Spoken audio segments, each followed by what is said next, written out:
Hello guys, in this video I am going to show you how to search for a flight on the Indigo application.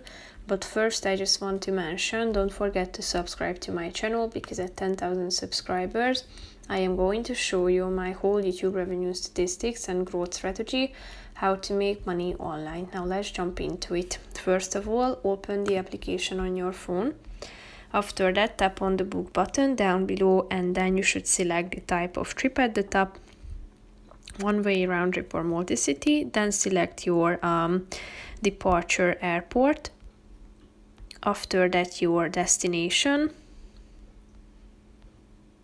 Then you should select your departure and return date.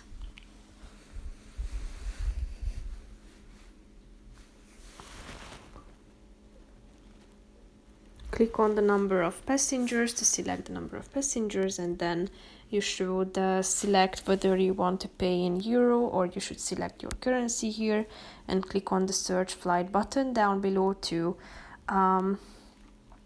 check out the available flights, and then you will be able to browse among the offers. So that's pretty much it for this video, guys. See you in the next one. Bye bye.